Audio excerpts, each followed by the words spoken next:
में गांव शायद बताए होंगे, कुछ लोगों को मालूम है, यहाँ पुराने बैठे।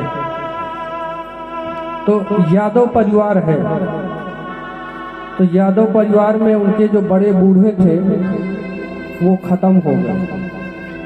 जब खत्म हो गए तो उनके 3 बच्चे थे। तो जो बीच वाला बच्चा था वो खेत में था, तो उसको आने में थोड़ा सा देर लगी। और जो आदमी खत्म हो जाता है तो फिर यही कहते हैं कि इसको तुरंत ले चलो मोक्ष धाम। उसकी सारी तैयारी बन गई, उसको लेटा दिया गया, अब ले चलने की तैयारी। ये सब तो घटना बता रहे हैं अपने गांव की।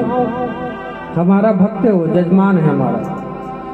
अब वो उसका बीच वाला बच्चा जब गांव खेत से आया तो बोल देखा कि पिताजी खत्म हो गए। तो उसने कहा पिताजी तो भागवत कथा सुनने के लिए कहे थे और ये चले गए, कथा कौन सुनेगा। पिताजी उठ के बैठ गए, पिताजी उठ के बैठ गए और महाराज बैठ के बोले कि मैं अभी कथा सुनूंगा। तब उनके लड़के का फोन आया हमारे पास। उस कथा को दास को मौका मिला है बांटने के लिए। हमारे पास फोन आया कि पिताजी को कथा सुनानी है महाराज। हमने कहा उस समय हमारी कथा बंगाल में थी। हमने कहा समय नहीं, बोले चाहे जैसे हो समय निकाल लीजिए। तो चले गए। आज भी हैं, पूरी खेत के रखवारी करते हैं। पहले चल भी नहीं पाते थे, अब तो दौड़ते हैं। ये सब तो घटना बता रहा। वो हमारे मुख्य यजमान परीक्षित होकर के कथा सुनी और उन्होंने ऐसी कथा सुनी, बोले कि महाराज हमें सिर्फ कथा सुननी है और कुछ नहीं। कथा सुने और खूब भंडारा किए, पूरे गांव भर के महाराज आदमियों को खिलाए पिलाए।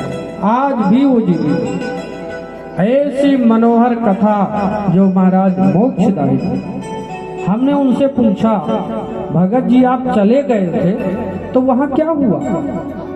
कोई किसी से बातचीत हुई, कोई मुलाकात हुई किसी से? हुआ क्या? आप इतनी देर के लिए कहाँ चले गए थे? स्वाभाविक। तब उन्होंने कहा कि महाराज हम तो गए ऊपर, लेकिन हमको किसी ने पूछे नहीं, न बैठने के लिए, न पानी के लिए, न किसी चीज के लिए। उन्होंने डांटा कि अभी तुम कथा नहीं सुने, जाओ कथा सुन के आओ। तब तो मैं उठ के यहाँ बैठ गया। इतना कहते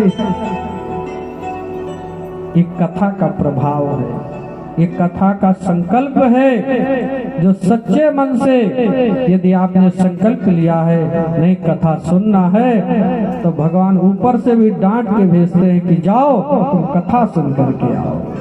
बोलो भक्त वत्सल भगवान। ये कथा की नहीं।